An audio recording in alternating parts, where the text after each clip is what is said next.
Why do tech elites heavily restrict or outright ban their own children's use of technology? Bill Gates' kids aren't allowed to use smartphones after a certain time. We often set a time after which there is no screen time, and in their case that helps them get to sleep at a reasonable hour. Despite being an actual cyborg himself, and I was human.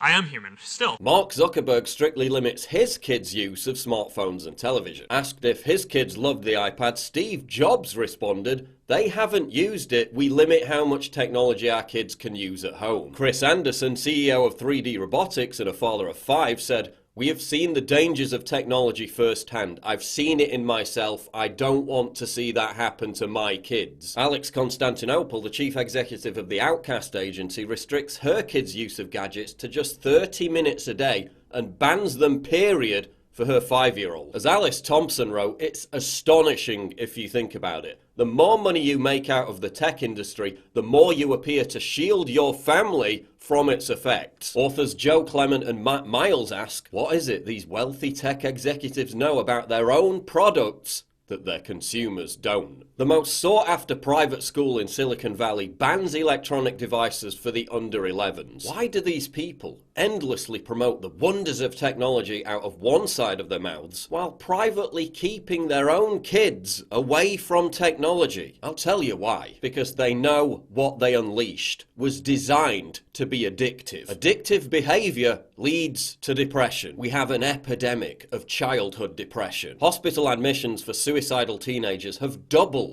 in the last 10 years. 62% of undergraduate students describe feeling overwhelming anxiety. Depression rates have leapt by 63% for teens and 47% for millennials since 2013. The ubiquitousness and overuse of social media and smartphones has correlated with a surge in youth depression. 8th graders' risk for depression jumps 27% when he or she frequently uses social media. Kids who use their phones for at least 3 hours a day are much more likely to be suicidal. And it all comes back to addiction. I feel tremendous guilt. It literally is a point now where I think we have created tools that are ripping apart the social fabric of how society works. That is truly where we are. Your behaviors, you don't realize it, but you are being programmed. It was unintentional. But now you got to decide how much you're willing to give up. And I'm not just talking about the dopamine hits you get from reading messages and notifications. Did you know that when you pull down on the screen to refresh your social media feed, it was designed to mimic pulling down on the handle of a slot machine? It was designed to exploit the same psychological susceptibility that makes gambling so compulsive. Variable rewards. Each time you're swiping down, it's like a slot machine, said former Google employee Tristan Harris. You don't know what's coming next. Sometimes it's a beautiful photo, sometimes it's just an ad. According to Lauren Brichter, the guy who designed the pull to refresh option, even though it could be made redundant, the feature is there to serve a psychological function, to keep people addicted. Harris also blew the whistle on another feature that was designed to encourage addiction. Those Facebook notification alerts were originally blue to fit in with Facebook's color scheme, but designers discovered that when they were blue,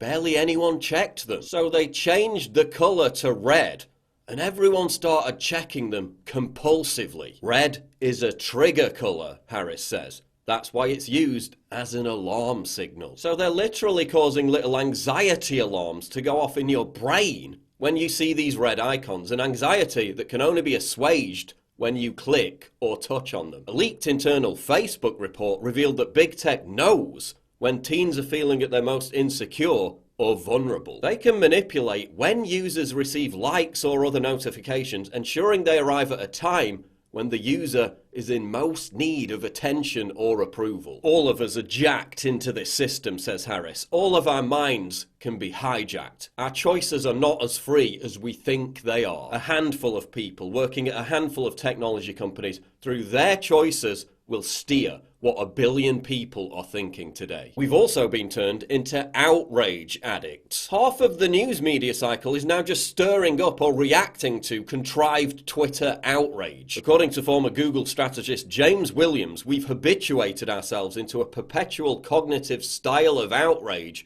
by internalizing the dynamics of the medium. We're also addicted to distraction. Did you know that even the mere presence of a cell phone in your line of sight, even when it's turned off, damages cognitive capacity? It's called continuous partial attention. Just by having it sit there on the desk, you're damaging your concentration. And have you noticed this? Even when they're not looking at it, people have to constantly touch their phone like a junkie with an involuntary body spasm. What's fascinating is that a lot of these techies are fully aware of the monster that they unleashed and are now full of remorse. Justine Rosenstein, the Facebook-like co-creator, says the social media giant has created a psychologically manipulative dystopia which only cares about profit maximization, and that it needs to be regulated like tobacco companies. Another one of the women who helped develop the Facebook like button installed a plugin on her own phone, so she doesn't even have to look at her own Facebook feed. Lauren Brichter turns off his own phone at 7 p.m. and regrets creating social media addicts. I've spent many hours and weeks and months and years thinking about whether anything I've done has made a net positive impact on society or humanity at all. Google and Facebook venture capitalist Robert McNamee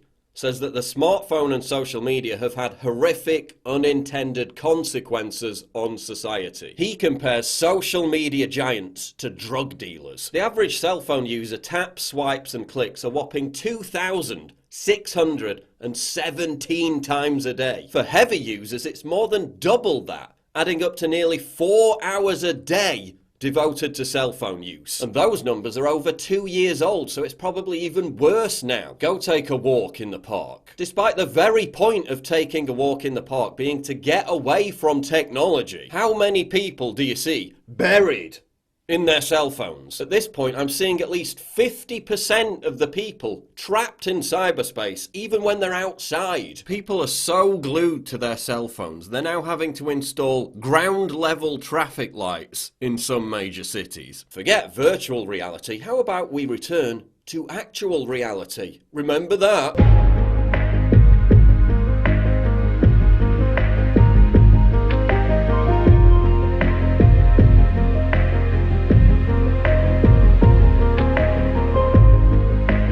People at dinner on their cell phones, people in movie theatres on their cell phones. The CEO of AMC Theatres said, "You can't tell a 22-year-old to turn off their cell phone. It's like asking them to cut off a limb." There's a reason depression is exploding. And there's a reason why tech elites keep their own kids away from smartphones. They don't want their children to be sucked into this generational cycle of addiction, dependency, and unhappiness. That privilege is reserved for you. Please click the big red button to subscribe. It really helps me when you do that, and click the bell to allow notifications so you never miss a new video.